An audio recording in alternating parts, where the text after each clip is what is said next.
네, 잠시 후 행복한 아침에서는 역사 속에 오늘은 어떤 의미를 갖는지 오늘의 역사 준비되어 있고요. 네, 그리고 맛있는 요리 쉽게 알려드리는 이보은의 사계식탁 이어집니다. 저희는 잠시 후에 돌아올게요.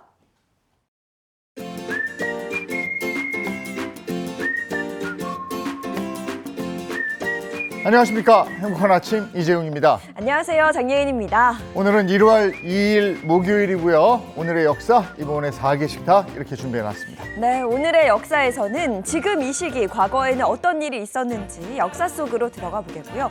이어지는 이보은의 사계식탁에서는 집에서 보쌈 해 드시는 분들 많으시죠. 그런데 이 보쌈을 곁들일 김치는 밖에서 뭔가 파는 맛이 안 나더라고요. 자, 그래서 오늘은요, 집에서 즐기는 보쌈 김치 완벽하게 만드는 법 준비해 봤습니다. 자, 목요일의 행복한 아침 본격적으로 시작할게요.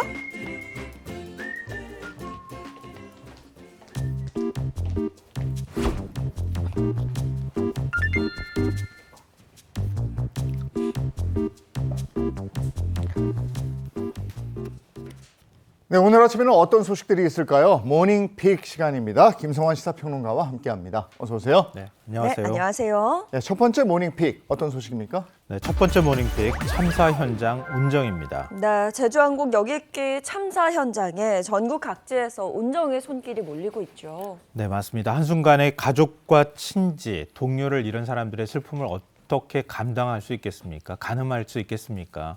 전국 각지에서 이런 슬픔을 나누고자 많은 사람들의 온정이 쏟아지고 있는 상황인데요. 사고 발생 당일부터 2천여 명이 지금 현재까지 봉사활동을 하고 있다고 합니다. 특히 어제는 새해 첫날이었잖아요. 무안국제공항에 마련된 식당에서는 자원봉사 20여 명이 3,500인분의 떡국을 나눠주면서 챙겼다고 하고요. 그리고 요리 프로그램에 출연해 인기를 얻은 안윤성 셰프가 찾아서 유가족들에게 전복죽을 대접하는 모습을 볼 수도 있었습니다. 또 안 셰프는 참사 이튿날에도 김밥 200인분을 들고 공항을 찾아서 유가족을 위로하기도 했었다고 합니다. 네. 또 유족들을 위한 선결제도 이어지고 있다고요. 네, 봉사할 시간과 여건이 부족해서 또 마련되지 않은 상황이어서 어떻게 마음을 전하면 좋을까 이렇게 고민하는 분들이 아마 선결제를 선택하고 있는 것 같은데요. 이 공항 카페에 커피 200잔을 선결제한 분들도 있었다고 하고요. 공항 내 편의점도 누군가 78만 원을 미리 결제해 놓기도 했었다고 합니다. 또 인근의 한 펜션은 유가족들을 위해서 하루 3개에서 5개 방을 제공하고 있는 중이기도 하고요. 이 밖에도 유족과 자원봉사자들을 위한 커피차, 세탁차, 밥차가 운영되고 있기도 합니다. 이런 마음들이 모여서 조금이나마 위로가 될 수 있었으면 좋겠습니다. 다음 픽 전해주시죠. 두 번째 모닝픽, 싱크홀 전담반입니다. 잊을만 하면 발생하는 게 바로 이 싱크홀입니다. 근데 상상만으로도 정말 아찔하거든요. 갑자기 도로가 꺼진다. 이 싱크홀 피해 예방을 위한 뭔가 대책이 생겨난 건가요? 싱크홀 겁나서 도로를 다니기 힘들다 이런 분들도 계시잖아요. 아마 아실 거예요. 지난해 8월 서울 연희동의 한 도로가 꺼지면서 2명이 중상을 입는 사고가 있었잖아요. 나이도 좀 있으신 분들이었는데요. 그 사고 보면서 많은 분들이 안타까워했었고요. 그 다음에도 싱크홀들이 잇따라 발생하면서 많은 분들이 걱정이 커지기도 했습니다. 그래서 서울시가 어제 집안치마 예방 종합개선 대책을 시행한다고 밝혔습니다. 이 서울시는 싱크홀 피해 예방을 위해서 올해 전국 최초로 집안치마 관측망을 시범 운행하고 지하 안전관리 업무를 보강하고자 도로혁신 TF를 신설해 가동할 예정이라고 밝혔습니다. 싱크홀 예방에 신기술을 적극 활용한다고요? 네, 맞습니다. 이거 제가 어떻게 구체적으로 설명하기가 좀 애매하긴 한데요. 좀 쉽게 정리를 해서 말씀드리면 일단 싱크홀이 발생한다고 하면 발생 위험을 미리 감지하는 게 필요하잖아요. 네. 그러니까 그러면은 어느 곳이 위험한 곳인지 좀 덜 위험한 곳인지 이걸 좀 미리 확인해야 되지 않겠습니까? 그래서 지난해 말까지 서울 전역에 싱크홀 위험 지역을 등급별로 나눴다고 합니다. 그걸 지도 형태로 지금 화면에 보시는 것처럼 지도로 만들었다고 하고요. 네. 또 이 정비구역도를 올해부터 이제 본격적으로 활용하기 시작한다고 합니다. 또 싱크홀이 발생하는 지역을 보시면 아시겠지만 대규모 공사가 있거나 지하 공사가 많은 곳이잖아요. 지하수가 주로 유출이 되거나 상하수도관이 파괴가 되면서 지하에 공간이 생기는 경우가 많이 있거든요. 그러면은 어느 곳에 이런 큰 공간들이 생기는지 미리 센서를 통해서 확인하는 작업이 필요하잖아요. 그래서 지하에 센서를 설치해서 일종의 관측 센터에 그 센서에서 보내는 신호를 모집하는 그런 그 작업들을 한다고 합니다.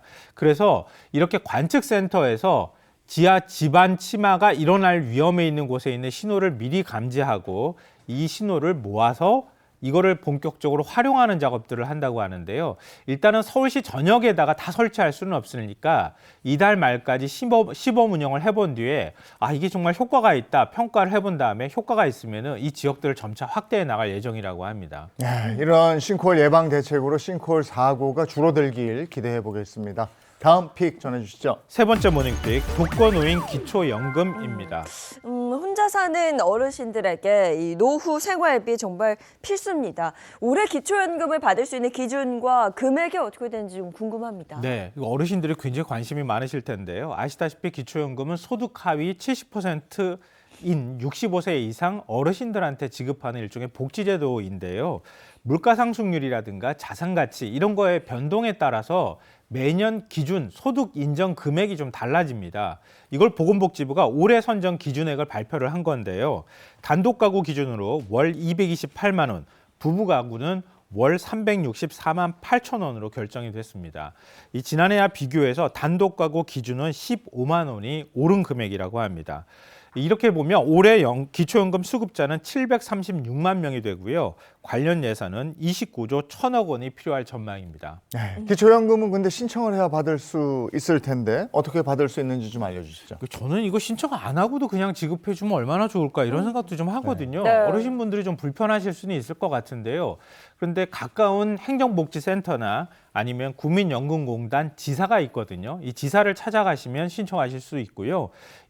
보건복지부 인터넷 누리집 복지로에서도 그 신청을 하실 수도 있습니다. 근데 그러면은 내가 언제쯤부터 받을 수 있을까 궁금하신 분들이 있을 수 있잖아요. 올해 65세가 돼서 새롭게 연금을 신청하시는 분들은 생일이 속한 달에 한 달 전부터 신청이 가능합니다. 예를 들어서요. 생일이 1960년 4월인 경우에는 3월 1일부터 기초연금을 신청하실 수가 있고요. 4월분부터 기초연금 급여를 받을 수 있게 됩니다. 네, 기초연금 해당이 되시면 꼭 신청을 하셔서 혜택을 받으셔야 되겠죠. 다음 픽 전해주시죠. 네 번째 모닝픽 워킹 크루 열풍입니다. 요즘 그 달리는 사람들의 모임이죠. 러닝 크루가 인기라는 건 알고 있는데 워킹 크루도 열풍이다. 이건 걷기 모임도 인기라는 건가요? 네, 맞습니다. 러닝 크루하고 비슷하다고 생각하시면 됩니다. 러닝 크루도 사람들끼리 우리 어디서 만나서 같이 뜁시다 이런 거잖아요. 네네. 그러니까 워킹 크루도 똑같습니다. 그런 형태라고 생각하시면 되는데요. 요즘 달리기에서 워킹, 그러니까 걷기도 젊은 층 사이에서 큰 인기를 끌고 있다고 하는데요. 이게 어디서 확인이 됐냐면은 문화체육관광부가 2023 국민 여가 활동 조사를 했는데요. 그 결과를 보면 20대 20.4%, 30대 29.4%가 산책 및 걷기를 가장 많이 참여한 여가 활동으로 꼽았다고 합니다. 그러니까 실제로 오픈 채팅방에서는 젊은 층이 참여하는 워킹 크루 활동이 굉장히 활발한데요. 이 지역별로 산책로나 원하는 장소, 경로를 결정을 하고요.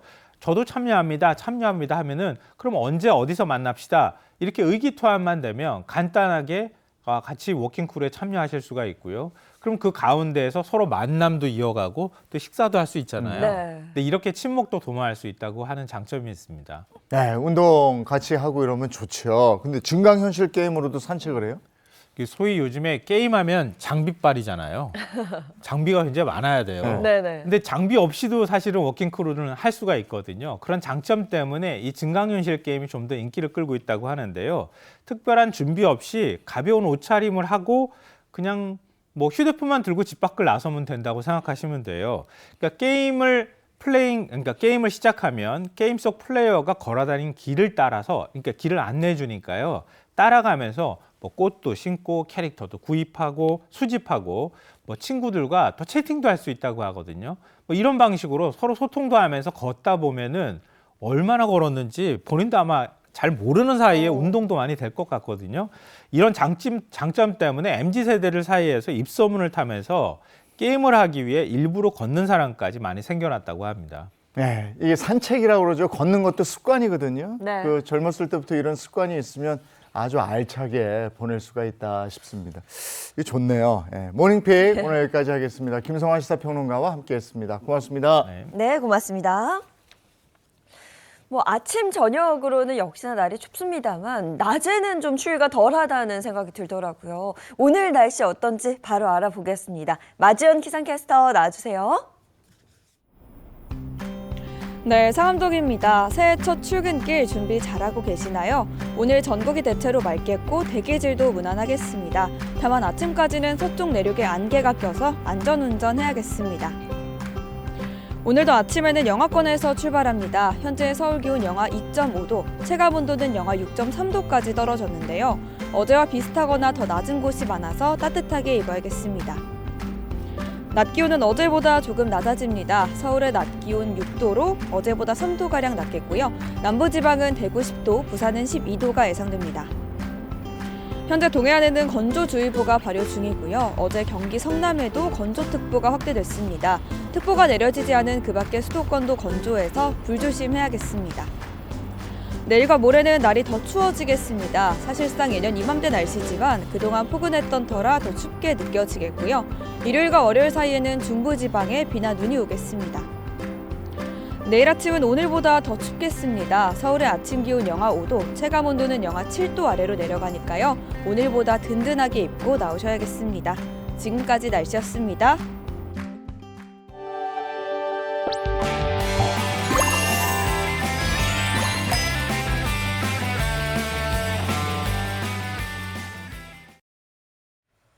네, 행복한 아침 함께하고 계신 지금 시각이 7시 42분 되네요. 자, 이제 과거에 오늘 어떤 일이 있는지 역사 속으로 들어가 보도록 하겠습니다. 오늘의 역사 개그맨 정철규 씨 어서 오세요. 네, 새해 또 인사드리게 됐습니다. 개그맨 정철규입니다. 네, 오늘의 역사를 알기 쉽게 또 안내해 주실 분입니다. 역사학자 이익주 교수님 반갑습니다. 네, 안녕하세요. 오늘도 역사 이야기를 함께할 역사학자 이익주입니다. 네, 오늘은 먼저 언제로 돌아갑니까? 1962년입니다. 12월 31일로 갑니다. 어떤 얘기 해주시겠습니까? 1962년 12월 31일은 우리나라 실내 스포츠사의 기념비적인 장소가 태어난 날인데요. 바로 장충체육관이 준공된 날입니다. 장충체육관은 국내 최초의 실내 경기장입니다. 여기서 박치기왕 김일의 프로레슬링 경기, 복싱 세계 챔피언 김기수의 한국 최초 복싱 세계 챔피언 등극 등 수많은 명장면이 탄생했고요. 농구, 배구, 핸드볼, 씨름 등 한국 실내 스포츠의 역사를 책임지던 장소였습니다. 아마 중장년층은 이 장충체육관과 관련된 그런 스토리들이 다 있으실 네. 거예요. 거기서 정말 막 경기 보면서 소리 지르고 열광하고 이랬던 추억이 다들 있으시지 않을까 싶습니다. 네, 이렇게 많은 분들의 기억 한 구석에 자리 잡고 있는 장충체육관. 정말 한국 스포츠의 메카였는데 처음 어떻게 만들어지게 됐을까요? 네, 장충체육관이 있기 전에 우리나라에는 실내 체육관이 없었습니다. 그래서 야간이나 겨울에 정상적인 스포츠 활동을 할 수가 없었는데요. 그래서 서울시가 1960년에 육군체육관 자리에 장충체육관 착공에 들어갑니다. 대한민국 건축가가 직접 설계하고 대한민국 기업이 직접 건설한 대한민국 첫 도움 경기장이었고요. 1962년 12월 31일 한국 스포츠사의 기념비가 될 장충체육관이 준공이 됐습니다. 그리고 한 달여 뒤인 1964년 2월 8천여 명의 서울 시민이 참석한 가운데 개관식이 열렸는데요. 장충체육관은 수용 인원이 8천 명이나 됐고 냉난방 장치가 있어 계절 상관없이 경기가 가능했고 또 조명 장치가 설치돼 있어서 야간 경기도 할 수 있었습니다.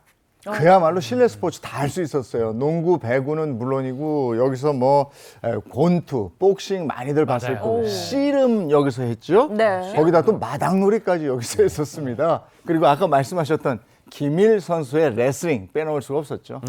네, 하늘을 찌르는 인기를 누리던 김일 선수의 프로레슬링 경기 날에는 8,000석 관중석이 꽉 들어찼습니다. 1967년 4월 29일 밤에 장충체육관에서 열린 김일 선수와 미국의 마크 루인의 WWA 세계 헤비급 타이틀 매치는 그 열기가 특히 대단했는데요. 김일 선수가 전반전 내내 고전하다가 후반전 특유의 시원한 박치기로 마크 루인을 물리쳤을 때 이때 정말 어린이들 열광했죠.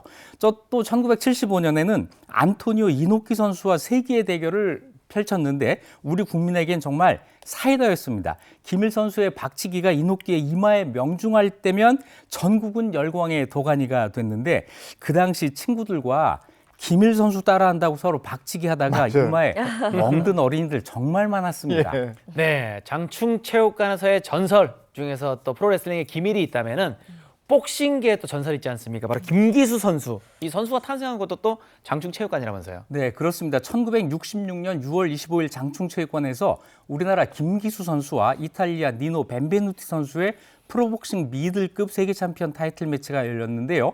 당시 벤베누티는 세계 최강자였기 때문에 김기수 선수가 절대 열세라고 대다수 전문가가 예상하고 있었습니다. 하지만 1회전 공이 울리자마자 예측이 완전히 빗나갔고요. 김기수 선수가 강한 훅과 카운터 펀치로 15회 판정승으로 승리를 했습니다. 우리나라 최초 복싱 세계 챔피언이 여기서 이렇게 탄생을 한 거죠. 김기수 선수는 가난했던 시절 우리 국민들에게 한국도 세계 최고가 될 수 있다는 희망을 선물로 주었습니다. 네, 그리고 또 장충체육관은 그 씨름의 성지이기도 했습니다. 레전드죠. 그 이만기 선수가 초대 천하장사에 등극했던 그 1회 대회 역시 장충체육관에서 열렸죠. 네, 그렇습니다. 그것이 1983년 4월 17일인데요. 서울 장충체육관에서 대이변이 일어났습니다. 제1회 천하장사 씨름대회에서 20살 무명의 이만기 선수가 혜성처럼 등장한 건데요. 베테랑 선수들을 하나둘씩 넘어뜨렸고 한라장사 최욱진 선수, 이 선수가 그 당시 전국의 씨름 장사로 아주 유명했던 선수인데 이 선수를 누르고 초대 천하장사에 올랐습니다. 각본 없는 드라마에 사람들은 열광했고 당시 대통령도 경기를 보려고 경기 시작 시간을 늦췄다는 일화가 전해질 정도였습니다. 스타 이만기의 탄생으로 씨름이 단숨에 전 국민의 스포츠가 됐습니다.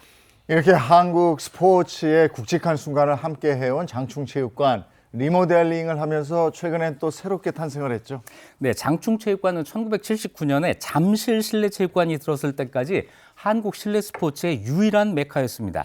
2012년부터 14년까지 리모델링 작업을 거쳐서 배구, 농구 등 스포츠 경기뿐 아니라 콘서트, 뮤지컬 등 대형 문화 공연이 가능한 복합 문화 공간이 됐습니다. 현재 남녀 프로배구 V리그의 경기장으로 사용되면서 많은 팬들이 즐겨 찾고 있습니다. 한국 스포츠의 뜨거운 역사를 간직한 장충체육관, 그 가치를 잊지 않고 앞으로도 이곳에서 좋은 경기가 많이 펼쳐지길 기대하겠습니다. 예, 이제 다음 역사로 가보겠습니다. 1984년 1월 1일로 갑니다. 어떤 얘기 해주시겠습니까? 1984년 1월 1일은 서민의 발 무궁화호 열차가 개통된 날입니다. 무궁화호 열차는 여행객과 출퇴근 직장인들을 싣고 전국 방방곡곡을 누비면서 대한민국의 장거리 철도 교통을 책임져 왔는데요. 이날 무궁화호 운행이 시작된 겁니다. 재용 아나운서 이 무궁화호 타보셨죠? 아유, 그럼요. 저 이게 그냥 빠르기만 하잖아요. KTX는 사실. 네. 근데 무궁화호는 낭만이 있어요. 그리고 서울에서 부산, 부산에서 서울 올 때 침대칸이 있어요. 자고 오면 여기 아침에 내리고 이랬던 기억이 있습니다. 침대는 처음 들어보는데. 네, 그러니까요. 승무원이 깨워줘요. 정말요? 아, 저도 사실 태어나서 처음 탔던 네. 기차가 무궁화호였던 기억이 나는데 무궁화호는 어떻게 만들어지게 됐죠? 지금은 서민의 발이지만 처음 만들어질 때는 특급과 새마을로 중간에 만들어졌던 우등 열차였습니다. 1977년 8월에 최고급 열차인 새마을호와 특급 열차의 통일호 간격이 너무 멀다 해가지고 중간에 우등 열차를 신설했는데요. 처음에는 특별한 이름 없이 그냥 우등이라고 부르다가 이것이 무궁화호 전신이 됐습니다. 1984년 1월 1일 무궁화호라는 이름을 붙이게 된 겁니다. 당시 최고급 열차였던 새마을호가 레일웨이 퍼스트 클래스로 비싼 표값을 자랑하던 시절 그보다 저렴한 무궁화의 등장은 서민들에게 반가운 일이었습니다. 그거 기억하세요. 1988년부터는 무궁화호 객차가 2자리, 3자리, 5자리로 배치된 이런 기차가 있었는데 무궁화호만 그렇게 돼 있었죠. 네, 네. 그리고 경춘선 무궁화호 열차 그때 저희 학교 다닐 때 MT를 그렇게 갔는데 그거 타고 뭐 강촌으로도 가고 가평, 대성리 맞아요. 뭐 이쪽으로 MT 갔던 그런 추억이 있죠. 영화에서 봤어요. 네, 그렇습니다. 1980년대, 90년대 춘천 가는 무궁화호가 출발하는 청량리역에는 MT 가서 먹을 것들을 두 손에 가득 들고 등에는 기타를 맨 젊은이들로 가득했는데요. 열차 안에서부터 벌써 목이 쉬도록 노래를 부르고 삶은 달걀, 김밥, 사이다 먹으면서 가던 추억 많이 기억하실 겁니다. 겁니다. 무궁화호는 복잡한 도심을 벗어나 자연의 풍광을 만끽할 수 있는 낭만 열차였습니다. 네, 또 정동진 하면은 빨리 쏘는 게 해돋이인데 그 당시 이 야간에 그 느리게 가는 무궁화호를 타고 이렇게 고생해가지고 해돋이 보러 갔던 그런 시절이 있었는데 요즘에는 보면은 다들 막 빠르게 가서 이렇게 뭐 보고 이렇게 좋아하잖아요. 근데 그때는 고생해서 가는 그런 낭만이 좀 있던 시절이 있었죠. 네, 1990년대 중반 최고 시청률 60%가 넘었던 국민 드라마 모래시계에 정동진이 등장하면서 정동진은 90년대 가장 인기 많은 여행지가 됐습니다. 무궁화호를 타고 무려 7시간 정도 긴 시간을 달려야 했지만 그때는 그게 그렇게 좋고 설렜습니다. 기차를 타고 친구들과 게임하고 그때는 또 기차에서 손수레를 밀고 다니면서 이 음식 먹거리를 맞아요. 파는 그런 게 있었어요. 그것도 사 먹고 잠도 자고 밤새 정동진 바다를 찾아갔던 추억이 있습니다. 정동진에 도착해서 추운 날씨에 컵라면 하나 먹고 해 뜨는 거 보면서 소원을 빌면 그렇게 뿌듯할 수가 없습니다. 낭만이다. 네, 아, 정말 무궁화호에서만 볼 수 있는 낭만과 네. 그런 추억, 여유가 있었던 건데 제 기억에는 그 무궁화호 열차 안에 노래방 기계 있는 칸이 있었거든요. 뭔가 쉬는 네. 노는 칸. 네, 맞죠? 무궁화호에 노래방이 있었습니다. 긴 기차를 타고 긴 여행을 하다 보면 지루할 때가 있잖아요. 그래서 2008년부터 2017년까지 무궁화호 4호차에 열차 카페가 연결돼서 운행된 적이 기억나요. 있습니다. 네네. 네, 일부 객차를 자유석 형식으로 개조해서 PC방, 노래방, 안마의자 이런 거를 두었었는데요. 그런데 문제는 입석 승객들이 열차 카페에 탑승하면서 혼잡이 빚어졌고 시간이 경과하면서 시설이 노후화되면서 결국 사라졌습니다. 네, 이렇게 전국을 누비면서 국민과 함께 했던 무궁화 열차가 점점 줄어들고 있죠. 네, 현재 무궁화호는 객차 노후화에 따라 계속 폐차되고 있어서 그 수가 점점 줄어들고 있는데요. 2029년까지 비상용 객차만 남기고 모든 객차를 폐차하는 것을 목표로 하고 있습니다. 지난 40년간 우리와 함께해온 무궁화호, 세월의 흐름에 따라 역사의 뒤안길로 사라지고 있지만 그 시절 무궁화호와 함께했던 추억은 여전히 마음속에 남아 있습니다. 네. 우리가 출장 갈 때는 빨리 가야 되니까 KTX 타고 가는 거 알겠는데 네. 느긋하게 여행 갈 때도 그렇게 KTX를 타요. 그럴 때는 무궁화하고 새마을 열차 정도 네. 타고 네. 낭만을 좀 즐겨보면 어떨까 싶습니다. 다음 역사로 가보겠습니다. 1997년 12월 30일로 갑니다. 어떤 얘기 해주시겠습니까? 1997년 12월 30일은 우리나라에서 마지막으로 사형이 집행된 날입니다. 흉악범 23명에 대한 사형이었고 1995년 11월 19명의 사형 집행이 된 이후 2년여 만이었는데요. 이날 이후 우리나라는 사형이 집행된 적이 없습니다. 우리나라는 사형 제도는 있지만 사형이 집행되지 않는 사실상 사형 폐지국인데 근데 극악무도한 범죄가 계속 되풀이되면서 사형 제도에 대한 얘기는 계속 나오고 있습니다. 네, 그렇습니다. 1997년 12월 31일 마지막 사형수들 어떤 사람이었습니까? 네, 1991년 시력장애로 직장에서 해고된 데 앙심을 품은 20대 남성이 승용차로 서울 여의도 광장을 시속 100km로 돌진해서 2명이 사망하고 21명이 부상을 입었던 여의도 광장 질주 사건의 김용재.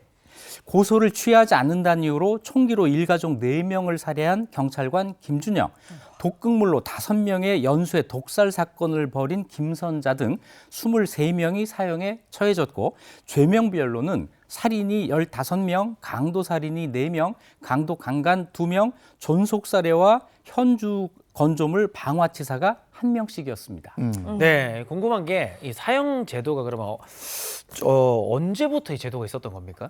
확실하진 않지만 사형 제도는 법이 만들어지면서부터 있었을 겁니다. 지금 확인되기로는 무려 고조선의 8조 군법에 살인자는 즉시 사형에 처한다라고 명시한 것이 그 시초라고 볼 수 있습니다. 또 고려 시대부터는 사형에 목을 베는 차명과 목을 매는 교형 2가지로만 사형을 집행했습니다. 능지처참이라는 것도 있는데요. 사실은 차명을 먼저 한 다음에 시신의 팔다리를 소 4마리에 잡아매고 소들이 사방으로 달려가도록 채찍질을 해서 그 시신을 다시 처형하는 이런 절차를 거치게 돼 있었죠. 이것은 대개 반역죄, 존속살해 등 흉악한 살인을 저지른 죄인에게 적용을 했습니다. 대한민국에서는 1948년 정부 수립 이후 1997년까지 사형을 집행했는데 1990년대에만 75건의 사형 집행이 이루어졌습니다. 그 우리나라에서 사형을 다룬 영화들을 보면 보통 다 교수형을 보여주잖아요. 실제로 우리나라의 사형 방식은 어떤가요? 우리나라 사형 방식은 교수형과 총살형 두 가지가 있는데 총살형은 군인에 한정이 됩니다. 따라서 현행 법상 일반 사형수에 대한 사형 방식은 교수형뿐인데요. 사형 집행 당일 교도관들이 사형수를 방에서 집행실로 데려오고 검사, 종교인, 교정직원, 의사 등 20여 명 앞에서 범죄 사실을 인정하는지 질문을 받게 됩니다. 그리고 사형수가 유언을 남기고 교도관들이 교수대로 사형수를 데려가요. 그리고 교도관 5명이 동시에 버튼을 누르면 교수형이 집행되는 방식입니다. 아, 사형수는 한 명인데 5명이 버튼을 누르는 건 거. 그 네네. 교도관의 마음의 짐을 덜어주기 위해서 그렇죠. 그런 겁니까? 네, 그 5개의 버튼 중 하나만 디딤판과 연결이 돼 있습니다. 5명이 버튼을 누르는 이유는 누가 누른 버튼인지 서로 모르게 하기 위함입니다.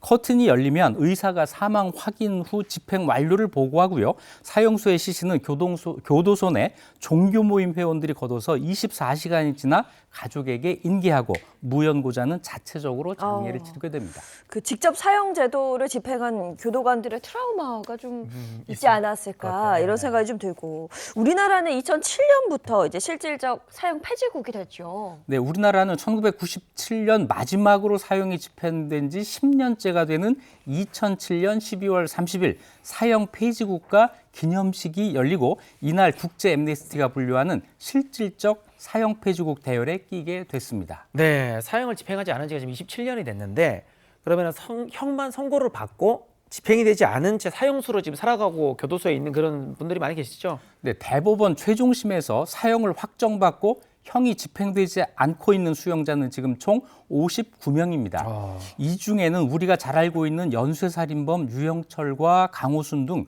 끔찍한 흉악범들이 포함되어 있고요. 이런 사형수들에 의한 피해 사망자는 약 200명입니다.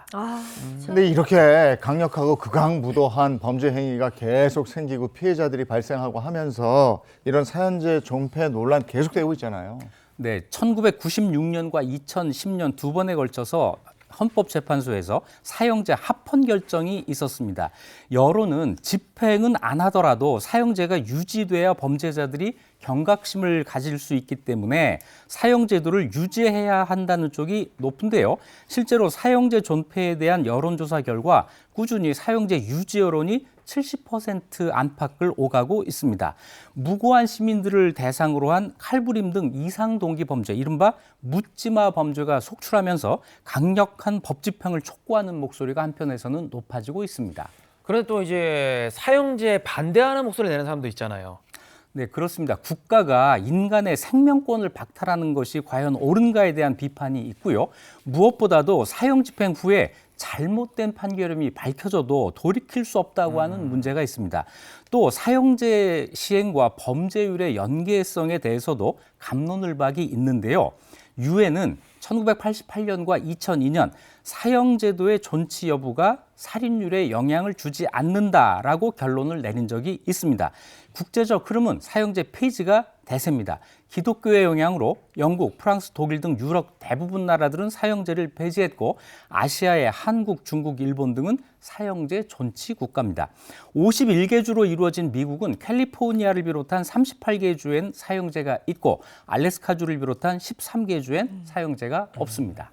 국민 정서는 사형제를 찬성하고 있는 거고 국제적인 흐름은 또 그게 아니고 우리나라의 사형 집행 재개는 계속해서 논의 중입니다. 네, 사형을 집행할 수 없다면 사회로부터 범죄자를 완전히 격리하는 가석방 없는 종신형이 거론되고 있는데요. 현행 형법에 따르면 무기형도 20년 형기를 채울 경우 일정 요건을 충족하면 심사를 거쳐 가석방이 가능하도록 되어 있습니다. 그래서 가석방 없는 종신형이 흉악범을 사회로부터 영구히 격리하는 제도로 사형제의 대안으로 검토되고 있습니다. 오늘은 1997년 12월 30일 마지막 사형 집행일을 맞아서 여전히 논란 중인 사형 제도에 대해서 돌아봤습니다. 네, 이제 다음 역사로 가보겠습니다. 2010년입니다. 1월 4일로 갑니다. 어떤 얘기 해주시겠습니까? 2010년 1월 4일은 세계에서 가장 높은 빌딩 부르즈 할리파가 개장한 날입니다. 아랍에미레이트 두바이에 위치한 부르즈 할리파는 무려 높이 828m, 총 162층의 세계 최고 높이를 자랑하면서 와. 21세기 바벨탑이라고도 불리는데요. 우리하고도 관계가 있습니다.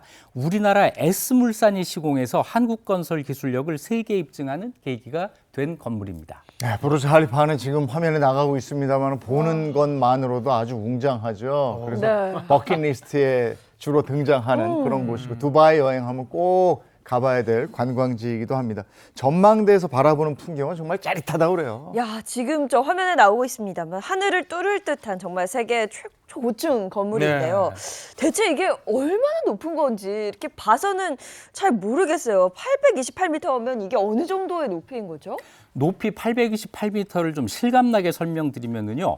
우리 63빌딩을 3개 쌓아 올린 높이보다 높습니다. 우와. 서울에서 가장 높은 북한산과 맞먹는 오. 높이입니다. 이야. 자, 이 부르즈 할리파를 짓는데 우리 돈 약 5조 5,700억 원이 들어갔고요. 들어간 철근이 무려 5만 5천 톤인데 이걸 한 줄로 이으면 지구 4분의 1을 연결할 수 있을 정도입니다.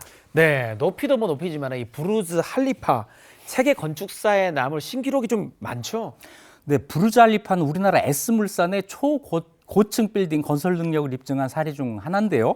무엇보다도 놀라운 것은 건물을 지은 속도입니다. 부르즈 할리파를 지은 공법은 층당 3일 공법이라고 불리는데 세계 최초로 시도가 됐습니다.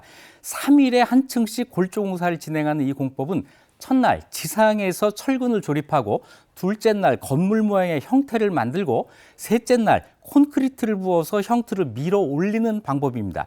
이 공법 덕에 불과 5년 만에 162층 건물을 완성해서 세계적인 화제가 됐습니다. 이렇게 높은 건물을 수직으로 똑바로 세울 수 있는 것도 쉬운 일이 아닌데요. 잘못하면 그럼요. 피사의 사탑처럼 네. 됩니다. 인공위성을 통해서 계속 각도를 확인하면서 완벽한 수직으로 짓는 겁니다. 인공위성을. 또 초속 55m의 초강풍, 리터 규모 6 이상 강진에도 끄떡없이 튼튼하게 지어졌습니다. 야. 네, 저건 뭐 영화에서 봤잖아요. 저희 기어오르고 막 그러는 네. 영화였는데 초고층 건물을 우리 손으로 지었다. 우리 기술력이 그만큼 대단하다. 아우 자랑스럽습니다. 부르즈 할리파가 공개되는 개장식 현장 반응이 어마어마했죠. 네, 2010년 1월 4일 두바이의 랜드마크가 될 세계 최고 높이의 부르즈 할리파 개장식이 화려하게 열렸는데요. 이전까지는 부르즈 두바이라는 이름으로 불렸지만 두바이를 지원하고 있었던 아랍에미레이트 연합 대통령이자 아부다비 지도자 이름인 셰이크 할리파 이름을 따서 부르즈 할리파로 이름이 바뀌었습니다. 초대형 스크린을 통해 높이를 보여주는 숫자가 828에 멈추자 6천여 명의 관람객들이 일제히 환호했고 10,000개의 폭죽이 뿜어내는 화려한 불꽃과 최고 150m 물살이 치솟는 분수쇼가 관중들을 압도했습니다. 네, 세계 최고 높이의 건물 부르즈 할리파. 정말 뭐 많은 기록들을 또 가지고 있는 건물이라면서요. 네, 부르즈 할리파는 다양한 기록을 가지고 있는데요. 일단 엘리베이터가 세계에서 가장 빠릅니다. 지상층에서 최고층까지 걸리는 시간이 1분밖에 걸리지 않습니다. 그래요? 와. 북한산을 1분 만에 정상까지 북한산 가는 1분 만에. 이런 속도죠. 부르즈 할리파의 전망대는 124층과 125층, 148층에 위치해 있는데요. 148층 전망대는 세계에서 가장 높은 곳에 있는 전망대입니다. 세계 최고의 마철로에서 두바이의 360도 파노라마 전망을 감상할 수 있고 낮도 아름답지만 특히 야경이 압도적입니다. 부르즈 할리파의 122층에 위치한 레스토랑은 세계에서 가장 높은 곳에 있는 레스토랑입니다. 세계 최대 규모를 자랑하는 두바이 분수도 빼놓을 수 없는데요. 부르즈 할리파의 인공호수에 설치된 세계 최대의 연출용 분수로 음악에 맞춰 물의 환상적인 조화를 선사하고요. 150m 높이로 강력한 물이 뿜어져 나오는 모습이 압권입니다. 네, 저 지금 굉장히 높은데 보니까 위에 막 유리창으로도 돼 있고 이런데 그러면 이제 뷰를 보려 그러면 거기 외벽 청소 같은 걸 좀 깨끗하게 해야 뷰가 잘 나오잖아요. 도대체 저렇게 높은 건물들은 외벽 청소를 어떻게 합니까? 역시 청소에 관심이 있으시군요. 162층 건물인 만큼 유리창만 24,830개인데요. 놀라운 건 이 외벽 청소를 사람이 손으로 한다는 겁니다. 사람이 하구나. 일반 건물의 유리창 청소와 다를 바 없이 청소부가 곤돌라를 타고 위쪽부터 세제로 일일이 닦아내는 재래식 방법을 사용하는데요. 청소부 수십 명을 동원해도 무려 3개월이 걸린다고 합니다. 야, 나 부르즈 할리파 외벽 청소해.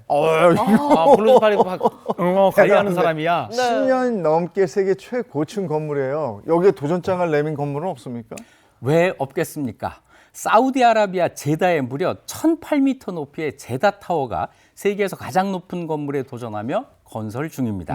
이것이 완성되면 세계에서 처음으로 높이 1km가 넘는 건물이 탄생하는 겁니다.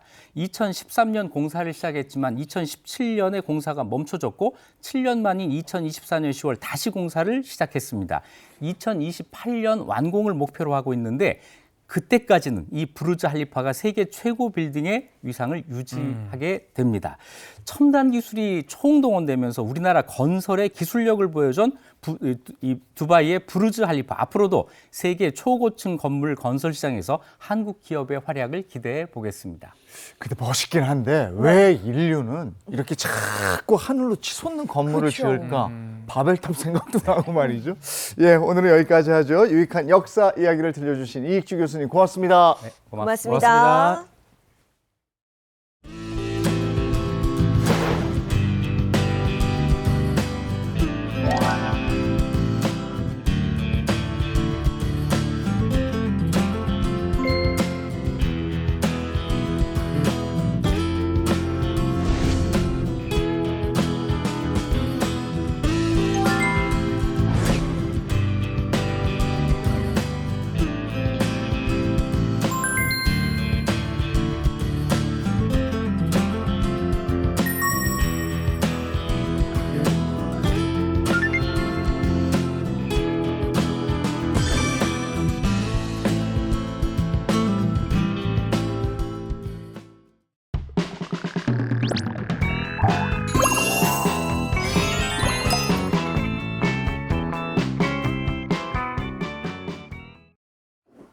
이보은의 사계식탁 시간입니다. 이보은 선생님 어서 오세요. 안녕하세요. 네, 안녕하세요. 안녕하세요.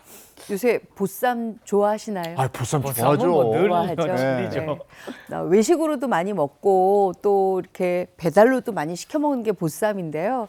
사실 집에서도 돼지고기 한 근만 있으면 얼마든지 너끈하게 보쌈 만들어 잡수시잖아요. 근데 보쌈 만들 때 꼭 보쌈하고 같이 먹어야 되는 짝꿍이 있습니다. 바로 보쌈 김치지요. 네. 제가 오늘은요, 그 보쌈 김치를 집에서도 아주 맛있게 만들 수 있는 집에서 즐기는 보쌈 김치 특집을 준비를 했습니다. 우리가 보쌈을 먹을 때 그 옆에 있는 무김치가 굉장히 맛있잖아요. 사실 우리가 그거를 무말랭이 오그락지라고 합니다. 근데 그 오그락지라는 얘기는 무말랭이를 이용을 해서 고춧가루와 갖은 양념을 넣어서 아주 조물조물하게 만들어서 오그락 오그락 소리가 난다 그래서 오그락지인데요.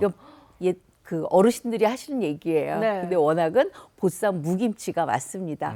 이 보쌈 무김치는요, 간도 딱 맞춰야 되지만 굉장히 뭐랄까요, 아작아작 씹히면서 꼬들꼬들해야 그 맛이 나거든요. 그 꼬들꼬들한 비법, 간 맞추는 비법까지 오늘 제가 알려드리도록 하겠습니다. 근데 만약에 보쌈 무김치가 없어요. 그럼 또 다른 게 하나 있으면 되잖아요. 바로 쪽파김치 많이 드시는데 오늘은 특별히 콩나물, 쪽파, 백명남과 함께 만드는 콩나물, 쪽파, 백명남 무침으로 또 보쌈 무김치를 또 대신할까 합니다. 우리가 특별하게 아주 고소하면서도 삼삼하게 만든 백명남으로 만드는 그 콩나물, 쪽파, 백명남 무침은요, 보쌈하고 같이 올렸을 때 굉장히 간도 맛있지만 그 씹히는 고소함이 아주 크거든요. 네. 그래서 오늘 이 두 가지를 제가 비법 팍팍 방출해서 알려드리도록 하겠습니다. 네, 이 보쌈은 사실 요즘 뭐 집에서 삶는 것까지는 가능하거든요. 그죠? 근데 이 무김치 이게 맛이 그 맛이 안 나가지고 맨날 나가서 사 먹는데 오늘 그걸 간단하게 알려준다 그러니까 또 그리고 이게 반찬으로 삼겹살이나 이런 데 먹을 수 있잖아요. 그렇죠? 한번 한번 배워보겠습니다. 요거 보쌈 무김치 하나 만들어 놓으시면은요, 우리가 뭐 깍두기 생각날 때 요거 대신 드시면 되고요. 아니면 아유 나는 배추김치가 요새 조금 싫더라 하시는 분들도 요 무로 대신하시면 됩니다.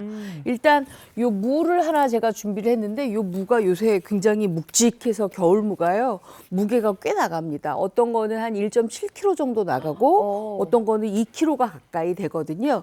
이 무를 크게 좀 썰어주세요. 한 6cm 가량으로 크게 썰어주시는데 크게 썰면은 한 이 정도가 되거든요. 요거 가지고 이제 제가 만드는데 일단은 좀 두께감이 있어야 되니까 한 1.5cm 가량으로 이렇게 두껍게 만들어 주시고요. 그리고 요거는 손가락 한 마디 반 정도로 썰어 주시면 아주 좋아요.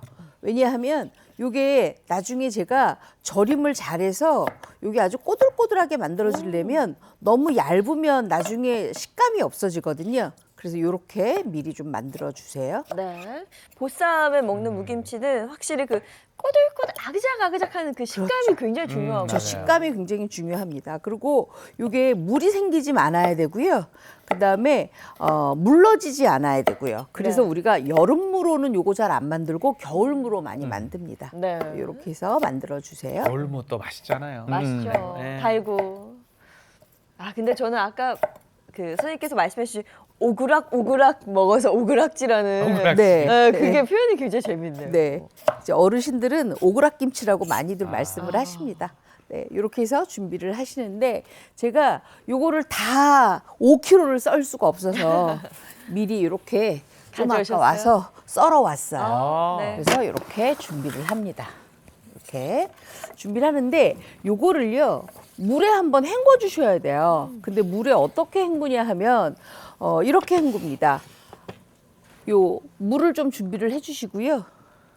요게 지금 소금이거든요. 아, 소금을 좀 넣어주세요. 역시 또. 그래서 요거를 좀 소금을 많이 녹여주세요. 네. 그래서 요걸 절이는 게 아니라 절이는 방법은 제가 좀 이따 다시 알려드릴 건데 절이지 않고 요걸로 씻어냅니다. 아. 그래야지만 여기에 있는 살짝 소금기가 배어서 안에 있는 수분이 바깥으로 빨리 빠지거든요. 그래서 그 삼투압을 이루기 위해서 이렇게 만들어 줍니다. 그래서 요거를 이렇게 한번 헹궈 주세요. 아직 절이는 게 아니라 그쵸. 소금물로 그쵸. 씻어낸다. 헹궈만 주는 거죠. 헹궈낸다. 그렇게 해서 요거를 한번 버무려서 씻어냅니다. 네. 다 씻어내주고 다 씻어내주고 난 다음에는 요거를 어떻게 하냐면 그냥 가만히 두는 게 아니라 다시 한번 절임을 해야 되는데 어디에 절임을 하냐면 바로 요런 밀폐통을 하나 만들어 주세요. 밀폐통을 하나 만들어 주시고 이 밀폐통에다가 이제 절임을 해 주시면 됩니다. 자, 제가 이따가 좀 담아 볼게요.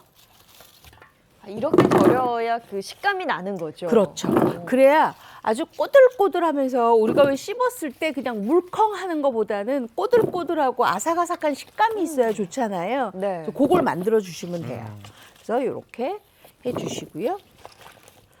자, 그러면 제가 절임의 방법이 있다고 그랬잖아요. 네. 우리가 만약에 날씨가 지금처럼 이렇게 춥지만 않다 그러면 아마 요거 일일이 다 바늘에 쉴게가지고 예전에 어머님들은 처마 밑에 요걸 매달아 놨어요. 아. 꼬들꼬들하게 무말랭이 만드느라고. 그걸로 하면 굉장히 좋은데 지금 그렇게 할 시간이 없으니까 이거를 빨리 꼬들꼬들하게 만들어지는 방법을 제가 고안을 해놨어요.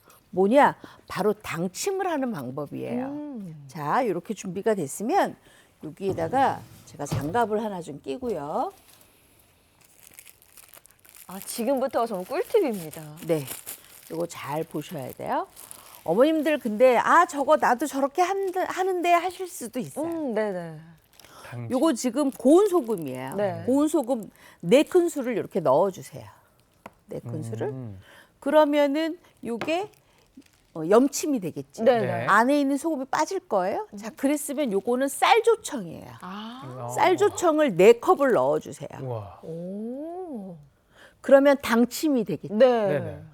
우리 왜 예전에 어머님들이 감기가 너무 많이 걸렸어요. 그러면 시원한 무에다가 갱년 넣고 따뜻한 아랫목에 넣고 은근하게 무즙 빼가지고 그 즙 먹인 거 생각나세요? 네네. 이주영 아나운서 생각 안 나세요? 저는 먹기 바빠가지고 뭐 어떻게 했는데. 자, 그랬으면 요거를 그대로 이렇게 버무려 주세요. 그대로. 그래서 당침을 하는 거예요. 완전히. 저런 식으로 하는 방법이 있구나. 쌀 조청으로. 네. 그렇죠. 그래서 요걸 그냥 가만 둬요. 얼마나 두느냐? 8시간을 둡니다. 이 정성이 네. 시간과 정성이 네. 또 들어가요. 그래서 요거를 저는 밤에 미리 해놨어요. 저도 집에 조총이 있던데. 네. 자, 밤에 미리 해놨어요. 자, 그랬으면 요거 가지고 어떻게 하느냐? 바로 이렇게 하면 돼요. 뚜껑만 덮어요. 뚜껑만 바로 덮어요. 그리고 싱크대 위에다 그냥 올려두세요. 네. 그리고 8시간. 아침에 8시간 8시간이 당침. 됐어요. 오. 8시간이 되면 저렇게 이렇게 돼요? 꺼내요. 어머. 아. 그러면 이 안에 있는 무에서 무에 나온 있는 수분이 수분. 쫙 빠져가지고 말랑말랑해졌어요. 아. 자, 그랬으면 이거를 그냥 두느냐 이제 건져야 되겠죠. 자, 그럼 어떻게 건지느냐? 이렇게 건지시면 돼요. 이렇게 되는구나. 저게 조총으로 했는데 저렇게 되네요. 네, 요거요 엄청나게 꼬들꼬들하고 맛있어요. 제가 지금 선을 못 보여드려서 그러는데. 네, 저 자체만으로도 맛있을 것 같아요. 그렇죠. 정말. 엄청 맛있죠. 그랬으면 이게 배보자기를 하나 이렇게 하세요. 이거 물에다가 절대로 헹구지 않아요. 네. 그냥 넣어요. 보세요. 음. 이게 지금 조총물이에요. 네네. 근데 무에서 수분이 다 빠졌기 때문에 이렇게 되는 거예요. 꼬들꼬들하겠네. 그쵸. 자, 그리고 보세요. 꼬들거리죠. 어. 저 저렇게 만드는구나. 그리고 제가 한번 먹어볼까요? 네. 네. 아니, 맛있을 것 같아요. 어때요? 아우 너무 맛있어요. 저 맛이 없을 수가 없어요. 오그락오그락하네요. 보쌈무는 어디 가서 사 먹을 때만 하기 때문에 집에서 담궈본 적은 없거든요. 맞아요. 그죠. 자, 이렇게 간도 맞추고 그다음에 당침도 했기 때문에 단맛도 들어가고 이 염분기도 있어요. 네. 네. 그래서 아주 이렇게 저게 맛있게 이렇게 됐어요. 자, 그랬으면 요걸 이제 짜야 돼요. 아, 그걸 또 한번 짜시는구나. 배부자기에 넣고. 맛있겠죠. 네. 네네. 자, 넣고. 아, 저렇게 만드는구나. 저는 정말 음. 나가서 사 먹을 때만 사실 저 보쌈김치 네. 먹어봐서 몰랐어요. 보통 보쌈집 가면은 유명한 데 보면 그 집의 김치가 맛있다 얘기를 하거든. 그렇죠. 무김치. 예. 김치 중요해요. 또 보쌈 먹을 네. 때는. 저는 요거 하는 거를 옛날에 저희 할머니한테 배웠는데요. 요렇게 해서 오그락김치 만들어서 놓고 겨울 내내 드셨어요. 아. 이렇게 해서 이제 물기를 꽉 짜요. 짜주네요. 우린 무말랭이는 했는데 네, 저- 그쵸. 저거는 뭐 그쵸. 예. 꽉 짜주세요. 근데 이제 제가 힘이 별로 없잖아요. 이럴 경우에는 요거 요렇게 하고 난 다음에 무거운 도마를 위에다가 올려서 눌러 놓으세요. 그러면 밑에 국물이 꽉 짜질 거예요. 네. 자, 그러면 이제 국물이 짜졌으니까 이걸 좀 묻혀야 되겠죠. 여기 국물이 짜진 거를 올려놨어요. 자, 여기 보시면 얼마나 국물이 잘 짜졌는지 보이실 거예요. 보이세요? 오, 진짜. 국물이? 네. 아. 그러면 빠졌네. 요게 얼마나 맛있는지 제가 3개를 한번 드려볼게요. 네네네. 한번 잡숴 보세요. 네. 네네. 아, 아주- 궁금했어요. 오돌오돌할 거예요. 조청에 8시간 네. 당침이 된 거죠. 요 그냥 이렇게 그래 먹을까요? 어때요? 맛있다. 그냥 뭐하고 확실히 다른 맛이 나요. 그렇죠. 알아요, 아주 그리고. 오돌오돌하죠. 네. 그리고 달죠. 자, 그렇게 이제 만들어 놓으시면 됩니다. 자, 그랬으면 이제 이렇게 다 준비가 됐으니까 우리가 뭐 해야 돼? 이제 양념장을 만들어야 되잖아요. 네. 양념장을 만들 때는 이렇게 하나 준비를 해 놓으시고요. 자, 이제부터 이제 양념장을 만들 거예요. 자, 뭘 만드냐? 아까 제가 요거 국물이 있었어요. 요걸 안 버리고 있었어요. 아, 그러니까 안 버리신다. 왜냐하면 요 무즙으로 요게 고춧가루를 불릴 거예요. 한 컵. 요 무즙. 아. 요 무즙 안에는 쌀조청하고 소금기가 있잖아요. 네네. 간이 딱 맞는단 말이에요. 여기에다가 요거 고춧가루 고춧가루. 넣어주세요. 그리고 매운 고춧가루도 넣어주세요. 그러니까 일반적인 고춧가루가 한 컵이면 매운 고춧가루는 반 컵 넣으시면 돼요. 네. 그리고 사과즙 좀 넣어주세요. 사과즙이 들어가는 거예요. 네. 그리고 다진 파. 왜 사과즙, 배즙보다는 왜 사과즙이냐면요. 사과즙에 사과산과 유기산이 같이 들어있잖아요. 약간 새콤한 맛을 내요. 그리고 다진 마늘 넣고요. 그리고 다진 생강 무니까 넣어주시는 게 좋아요. 그리고 여기에 간장이 들어갑니다. 진간장? 네, 요건 진간장이에요. 그리고 깨는 나중에 넣을 거예요. 그리고 약간의 소금도 들어가는데 요 약간의 소금은 집안마다 나는 짜게 먹어요 하시는 분들 계시고 네. 아니면 나는 그냥 이보은 씨가 하는 게 딱 맞아요 하시는 분들 계시잖아요. 그거는 본인의 취향대로 넣으시면 돼요. 요걸 잘 섞어요. 근데 여기서 한 가지 팁이 있어요. 이 양념장을 바로 넣잖아요. 그러면 양념이 쉽게 배이지 않아요. 요거를 전날 제가 아까 당침하고 염침한다고 큰 통에다가 만들어 놨었죠. 네네. 그때 양념장을 같이 만드세요. 그래서 이 양념장은 냉장고에 잠깐 넣어놔요. 숙성을 하고 네. 쓰시는 그러면 어떻게 되느냐? 이렇게 돼요. 오. 색깔이 달라지죠. 네. 훨씬 더 숙성이 됐잖아요. 네. 요거 가지고 이제 무치는 거예요.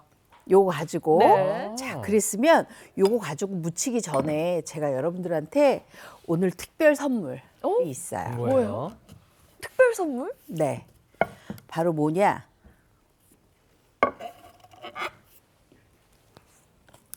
뭘까요?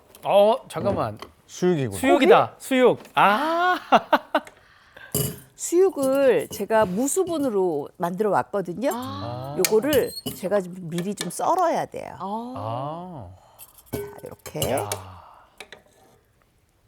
역시 보쌈 김치 맛있게 만들었으니까 같이 먹어야죠. 그쵸. 네. 무수분이면 물을 안 넣고 네, 삶은 물 것도- 하나도 안 넣고요. 양파 2개를 잔뜩 썰어 놓고 밑에다가 대파 3대를 잔뜩 썰어 놓고 물 아주 2분의 1컵만 아주 조금만 넣었어요. 타지 않게. 네. 그리고 거기에다 통후추 좀 넣고요. 생강, 마늘 조금 넣고 이제 고기를 핏물 뺀 다음에 올렸어요. 그래서 뚜껑 덮어서 은근하게 무수분으로 지금까지 쪘어요. 이야. 그랬더니 고기 안에서 기름기가 이렇게 나왔어요. 이렇게 나오고 네. 고기는 이렇게 반짝하게 아주 윤기가 많이 잘 나잖아요. 이제 요거를 제가 이제 썰어 놓고 난 다음에 여러분들한테 요걸 묻혀 드려야 돼요. 그래서 요것도 밑으로 내려놓고 네. 그다음에 여러분들한테 드릴 그릇을 먼저 준비를 하고 바쁩니다, 제가. 네. 준비를 하고 그다음에 이제 고기를 먼저 썰어요. 그러고 나서 요걸 무칠 거예요. 그래야 시간이 맞겠죠. 네. 야, 고기 정말 맛있겠네요. 무수분. 무수분으로 삶았기 때문에 굉장히 고기가 튼실해요. 그냥 탱탱해 보이네요. 아주 탱탱해 보이죠. 그리고 양파, 대파, 뭐 마늘 이렇게 들어갔으니까 고기 잡내도 없을 것 같아요. 그렇죠. 제가 지금 뜨거워가지고요. 얇게 썰 수가 없어요. 죄송해요. 두꺼우면 더 좋습니다, 선생님. 네. 괜찮습니다. 네. 맛있겠네요. 방금 그 당침한 무를 저희가 맛을 봤잖아요. 네. 네네. 그 식감도 이미 알고 있잖아요. 오그라. 기대가 되시죠? 그러니까 더 기대가 되는 것 같아요. 아니 저 고기는 쫄깃쫄깃하겠어. 씹는 맛이 있겠어요. 그렇죠. 아주 씹는 맛이 아주 좋습니다. 이렇게. 어우, 제가 아주 조금 얇게 썰어야 되는데 죄송해요. 이게 그 보쌈을 맛있게 하는 게 이제 보쌈 김치잖아요. 네. 그래서 보쌈 김치를 맛있게 하는 게 또 보쌈이에요. 이게 서로가 궁합이 너무 잘 맞아. 자, 이렇게 됐으면 이제 우리는 뭘 해야 되느냐? 바로 무쳐야 되겠죠. 무칠게요. 네. 자, 그러면 이렇게 해놓고 이걸로 이렇게 집어넣고 무칩니다. 저 양념도 하루 정도 숙성을 했기 때문에 했으니까. 훨씬 더 맛있어요. 네. 저게 이제 무에 착 달라붙는 거잖아요. 그러니까 네. 이게 딱 숙성하니까 다르긴 하다. 예. 완전히 숙성됐기 때문에 무가 아주 맛있습니다. 빛깔이 다른데요. 자, 생방송임에도 불구하고 요 양념 남기는 게 아까워서 안 돼요. 아이고야. 이렇게 해서 요거 이제 무칠게요. 네. 맛있겠다. 아니, 언뜻 보면 떡 같아. 그쵸. 네. 이거 잡숴 보시면요. 기름떡볶이에 이때까지 우리가 보쌈김치 무를 이렇게 안 먹었단 말이야. 마실 거예요. 아. 이렇게. 야, 진짜 맛있겠는데. 비비는 소리 들려요? 아유. 제가 비비면서 군침이 막 넘어갑니다. 금방 내네. 다 됐죠? 네. 됐으면 여기에 아까 안 한 통깨만 깻가루. 이렇게, 뿌리면 돼요. 아이고. 조금 더 짜게 드신다 하시는 분들은 요 타이밍에 이 이제 타임에 소금 소금, 조금 네. 넣으시면 되는데 제가 봤을 때는 소금 안 넣으셔도 네. 충분할 것 같습니다. 딱 맞겠죠. 그랬으면 또 4번 이렇게 해서 하셨을 거거든요. 예. 우와. 제가 요 레시피 만드느라고 물론 저는 집에서 요걸 먹어봤지만 정확하게 만들어 놓으라고 정말 4번 만들어 갖고 왔습니다. 자, 이렇게 네. 해서 가보세요. 네. 네. 이야. 아, 목요일이 제일 좋아.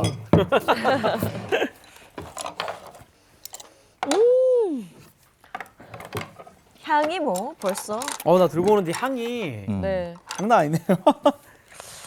자, 보자. 일단 저는 곁들여서 먹어야지. 김치 먼저. 야, 오그락오그락. 간이 딱 맞아요.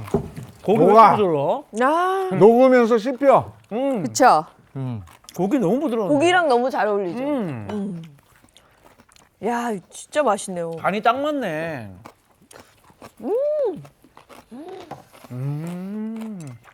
고기에 무 2개씩. 고기도 어쩜 이렇게 부드러운지. 굉장히 부들부들하죠?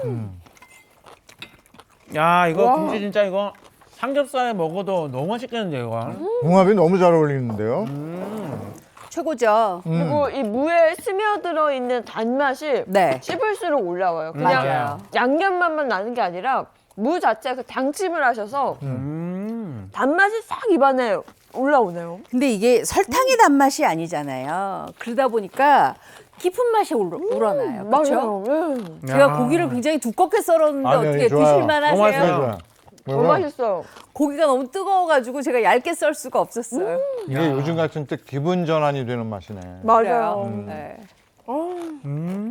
이 보쌈 무김치는요. 바로 익히지 않고 냉장고에 보관해서 끝까지 지금의 맛을 유지시키셔야 돼요. 만약에 요거를 익혀 먹으면요, 약간 새콤한 맛이 없어요.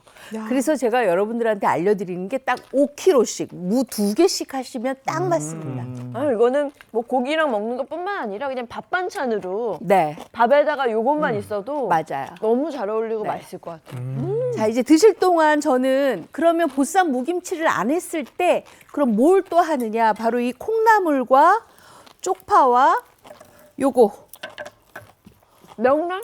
백명란만 있으면 됩니다. 보통 이제 명란은 양념을 많이 해서 빨간색이잖아요.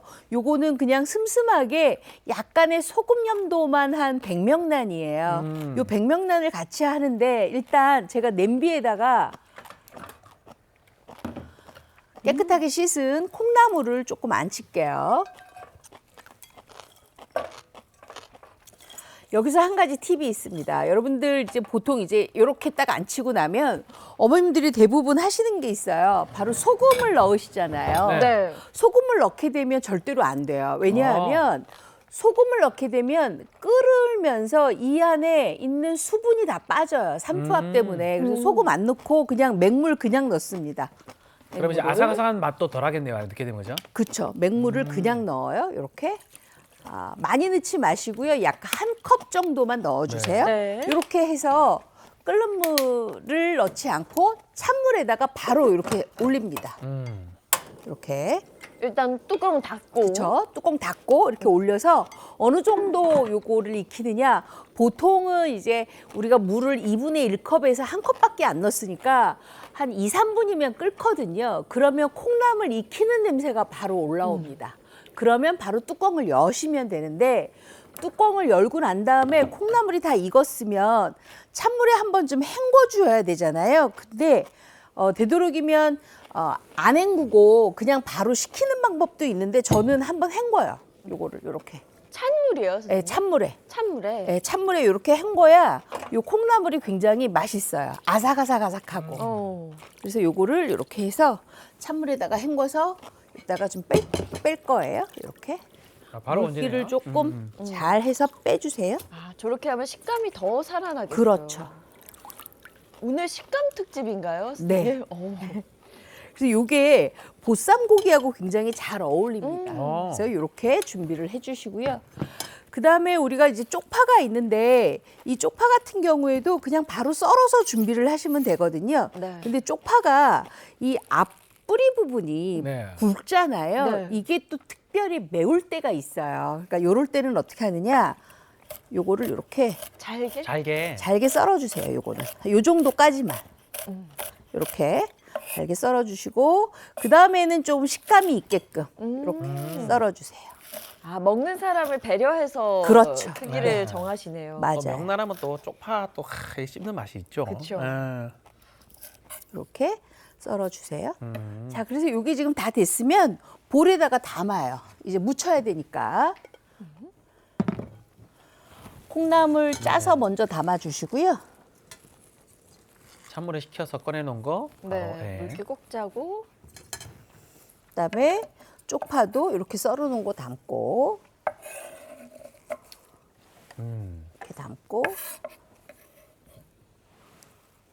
그리고 이제 명란 이제 바로 명란 들어가요. 썰면 돼요. 어. 네. 명란 썰면 되는데 이게 아무래도 백명란이다 보니까 간이 네. 삼삼하게 소금으로만 돼 있거든요. 그러니까 조금 씹는 식감이 되게끔 한 1cm 정도씩으로만 이렇게 썰어주세요. 이렇게. 아, 명란 참 좋아하는데. 네. 특히 뭐 반찬이나 요리에 들어가면 그죠. 고급스러워요. 쪽파에 저렇게는 먹어봤는데 콩나물이 들어간 거는 저는 너무 맛있겠는데요. 맛있겠어요. 아주 맛있습니다. 이렇게 준비를 해주세요. 자, 이렇게 준비가 됐으면 이제 여기에다가 우리가 뭘 하냐 하면 이제 양념만 하면 되거든요. 네. 좀 닦아내고요. 콩나물, 쪽파, 그리고 백명란이 백명란. 만났습니다. 네. 이렇게 올린 다음에 다른 양념 일체 필요가 없습니다. 어? 다진 마늘, 네. 마늘 다진 거. 그다음에 참기름하고요. 어우. 명란에 참기름이지. 들기름은 조금 반만 섞어주세요. 아, 들기름 들어가네요. 요게 참기름이지. 그래야 맛있어요. 그리고 요 깻가루예요. 깻가루는 조금 넉넉하게 넣어주세요. 아, 그리고 제가 백명란에 아주 슴슴하게 염도 처리를 했기 때문에 간을 안 맞춰도 된다 그랬잖아요. 그래서 백명란 간으로 콩나물하고 쪽파 간을 하면 되는데 그러면 콩나물은 제가 아까 맹물에 그냥 삶았잖아요. 네네. 그러니까 간이 하나도 안 돼 있겠죠. 네. 그래서 한 꼬집만 콩나물 쪽으로만 이렇게 넣어주세요. 아, 이렇게. 그래서 콩나물만 먼저 조물조물 묻혀요. 아, 간이 되게끔. 네. 살짝 부족한 콩나물 간을 마지막에 그렇죠. 맞추시는 이제 맞추는 거죠. 자, 그러고 난 다음에는 이제 쪽파와 명란을 같이 이렇게 버무려 주세요. 명란 1cm라고 썰었다고 해서 끝까지 1cm가 안 남아요. 왜냐하면 무치니까 약간 뭉그러질 수도 있거든요. 네. 괜찮아요. 왜냐하면 명란의 그 알알이 콩나물에 스며들어서 훨씬 더 씹히는 식감이 좋거든요. 네. 이렇게 묻혀주세요. 야, 정말 이미 뭐 보기에도 맛있어 보이네요. 비주얼도. 그러니까 그렇죠. 진짜 맛있어 간단하다. 보이죠? 자, 이제 이렇게 됐으면 요거를 이제 그릇에다 담아요. 아, 담는데 요거 담을 때 잘 담아야 돼요.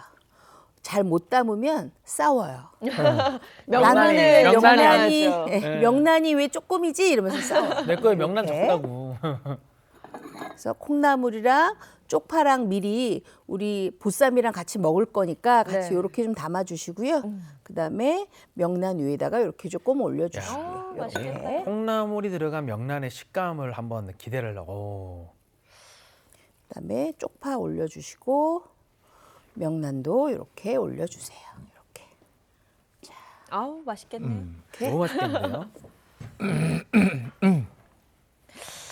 야, 기대됩니다. 명란에 이거 짭짤한 맛이 있잖아요. 네, 특유의. 보쌈이랑 같이. 자, 요것도 한번 맛을 볼게요. 아주 명란을 좀 크게 1cm로 네, 썰었잖아요. 썰었어요. 그래서 일부러 그렇게 썰었어요. 지금 모양이 왜냐하면 남아 있어요. 버무리니까 그 위에 딱 고스란히 올려줘야 돼서. 네. 제가 요거는 밥이랑 같이 잡수시라고 밥을 조금 드렸어요.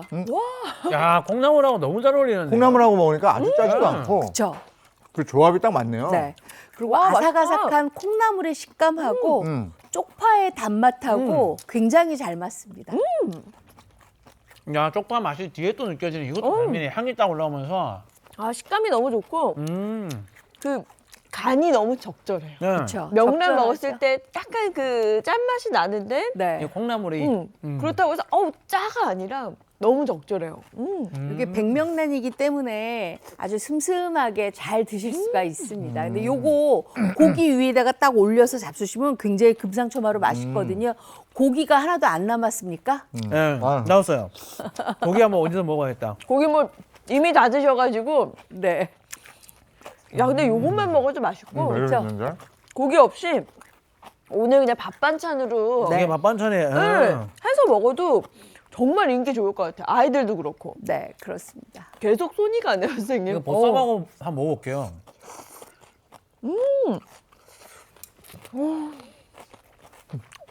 보쌈하고 먹어도 괜찮아요. 너무 맛있어.